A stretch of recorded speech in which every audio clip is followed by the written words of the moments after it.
श्री गजादान जी। माँ भगवती के श्री चरणों में वंदन। पुण्यपाद भगत बापू की पुण्य स्मृति को सादर वंदन। परम पूज्य मुरारी बापू के श्री चरणों में वंदन। मंचासीन कविवर यशुदान भाई, हर्ष भाई, पांड्या जी, डॉक्टर अंबादान जी रोहड़िया, आदरणीय जानी साहब,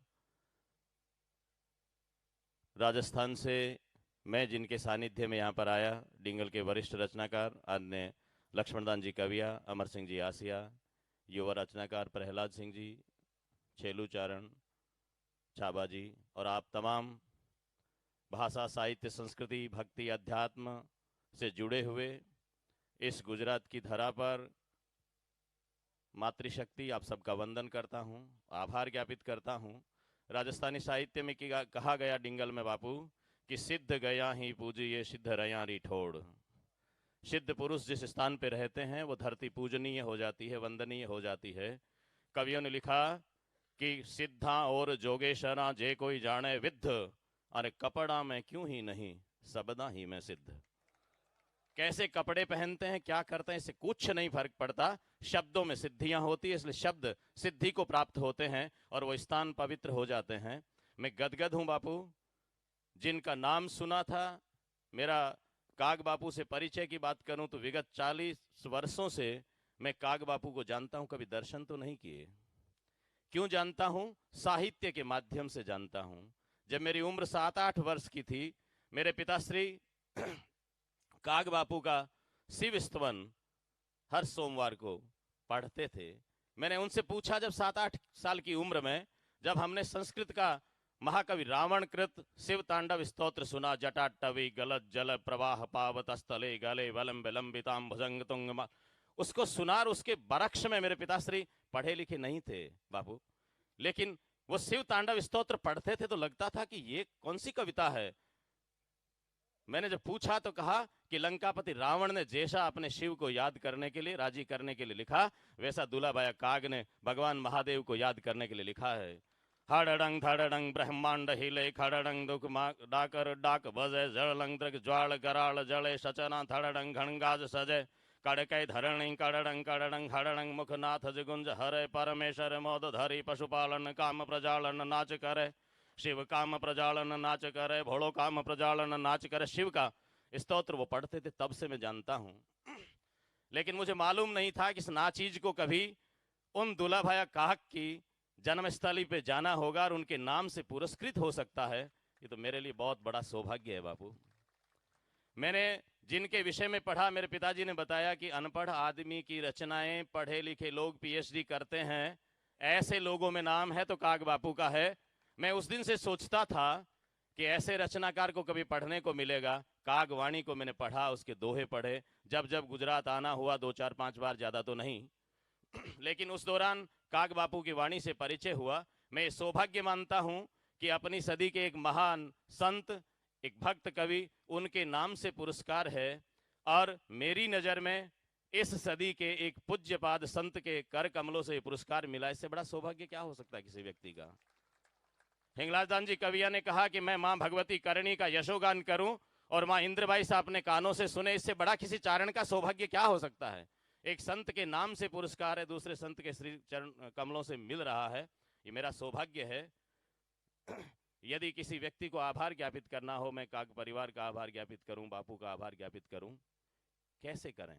हूँ मंजुमाली तो गुणमाल गूंथ गूंथ पोय के प्रसून पुण्य प्रभु पे दिया करूं, और हूँ सुर ज्ञानी तो तन को तरानुसाज सुर ताल भावलय भक्ति के भरा करूं।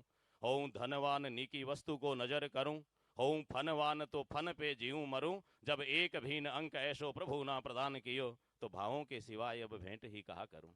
भावनाएं हैं जो आपको भेंट करता हूं, ये साहित्य है जिसने जोड़ा है।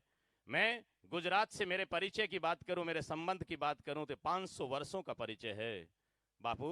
मैं उस गांव से आता हूं जिस गांव के लिए पीरदान जी लालस ने लिखा, इथे साहेब उपन्यो भौमनमो भाद्रेश, पीरदान लागे पगा ईशानंद आदेश। ईश्वरदास जी और आशानंद जी रोहड़िया की परंपरा से हूँ, आशानंद जी का वंशज हूँ। इस नाते मुझे फक्र है कि मेरे पूर्वजों को इस गुजरात की धरती ने लाख पसाव और करोड़ पसाव दिए थे बापू, और आज उस परंपरा को आपने जिंदा किया है। मैं मानता हूं कि उन्हीं के पुण्य से मिला है, हमारे पास तो करने को क्या है, लेकिन शब्द की साधना जितनी हो सकती है, माँ भगवती जितनी करवाती है, बुजुर्गों के आशीर्वाद से जितना होता है, इस परंपरा को जिंदा रखने के लिए मैं निवेदन आपसे करूं कि हमारी राजस्थान में और गुजरात में जब डिंगल और चारणी साहित्य की बात करें, परिस्थितियों में अनंत फर्क है बाबू। इस नाते है कि ये परंपरा दोनों जगह जिंदा रही, लेकिन हमारे यहाँ पर राजस्थानी भाषा को न सरकार, राज्य सरकार की मान्यता है, न केंद्र सरकार की मान्यता है। इसलिए जो आप सुन रहे हैं, यदि राजस्थानी के किसी कार्यक्रम को इतने श्रोता और इस शिद्दत से सुनने वाले श्रोता मिल जाए, हम सोचते हैं कि गंगा स्नान कर लिया। ऐसा है नहीं बाबू। जिस दिन आजादी मिली, आजादी के साथ में हमारी जुबान पे ताला लग गया, हमारी भाषा छीन ली गई हमसे। एक पखे आजाद पख बीजे परतंतर, बोली माथे बंद सांस लेवण सुतंतर, मन में मुरझे मोद दर्द दिल माए दबावा, और वाणी बिना विशेष बात किन भांत बतावा, विगतरा ज्ञान विज्ञान सब इन मायड़ भाषा में मिले, कंठ करोड़ करुणा करे पर संविधान नहीं सांभळे। इसलिए बापू आपको हमने ज्ञापन दिया, निवेदन किया है, क्योंकि आप आजाद हिंदुस्तान जब हुआ तो हमारे पास गांधी नहीं थे, पटेल नहीं थे। यदि होते तो उस समय राजस्थानी को मान्यता मिल गई होती। वर्तमान भारत में राजस्थान में नरेंद्र भाई मोदी पैदा हुए होते, अमित शाह जी पैदा हुए होते, तो मेरी भाषा को मान्यता मिल गई होती। अगली बात पे निवेदन में कर रहा हूं, वो यदि हमारे राजस्थान में मुरारी बापू भी पैदा हो गए होते तो हमारी राजस्थानी को मान्यता मिल जाती। लेकिन मैं निवेदन कहता हूं, कबीरदास जी के दोहे के साथ मुझे समय जितना दिया गया, क्योंकि यूनिवर्सिटी में पढ़ाते हैं तो बापू पीरियड आजकल पहले 40 मिनट का होता था, अब 1 घंटे का हो गया, तो बोलने की आदत उतनी ही है, कम बोलूंगा। कबीरदास जी का एक दोहा है, बस 2-3 मिनट पूरा करता हूं। उनकी एक पंक्ति है, कबीरा यह घर प्रेम का खाला का घर ना है। लेकिन गुजरात मेरी खाला का घर है, मौसी का घर है। इस नाते, और किस नाते मौसी है, राजस्थानी और गुजराती दोनों बहनें हैं। मैं बड़ी बहन की तरफ से अपने भांजे भांजियों के सामने दर्द प्रस्तुत कर रहा हूं। वो माँ राजस्थानी मेरी अपनी मौसी के, अपनी बहन के बेटे बेटियों से कह रही है, उसकी मान्यता, उसकी जुबान का ताला आप खोलें बापू। हम राजस्थानी और गुजराती 16वीं शताब्दी तक एक है भाषा विज्ञान की दृष्टि से, और पीछे जाते हैं तो ऋग्वेद तक में हमारी भाषा के प्रमाण मिलते हैं। पहली ऋग्वेद की पहली ऋचा अग्नि मिलय पुरोहितम, लय जो ध्वनि है संस्कृत की नहीं है, ये हमारी गुजराती में है, राजस्थानी में है।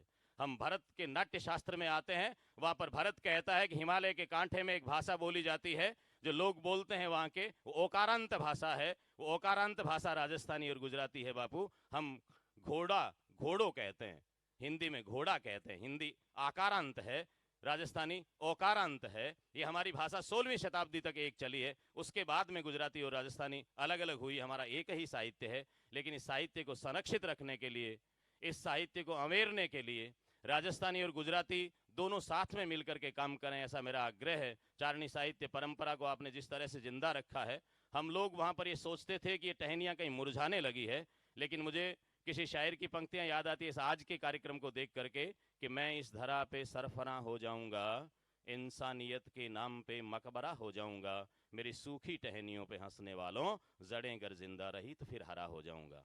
आप जड़ों को जिंदा रखने का काम करते हैं। एतदर्थ मैं बापू के श्री चरणों में काग परिवार को बार बार आभार ज्ञापित करता हूं, क्योंकि समय की अपनी मर्यादा है। इस नाते मैं इस भाव के साथ में बात पूर्ण करता हूं कि आपने एक गांव में बैठे, इतनी दूर बैठे व्यक्ति का चयन किस रूप में किया, क्या सोच करके किया, आपकी अपेक्षाओं पे खरा उतरूंगा, ऐसा मैं आपको विश्वास दिलाता हूं। आज गजादान चारण क्या है मुझे पता नहीं, लेकिन आज काग बापू का नाम मेरे साथ जुड़ा है, तो आज से मेरी लेखनी और धारदार होगी, और गंभीरता से लिखूंगा। और बापू आपका प्रवचन आज से वाणी विलास नहीं, विद्या विलास की ओर बढ़ूंगा, ऐसा प्रण करता हूं। पुनः पुनः धन्यवाद।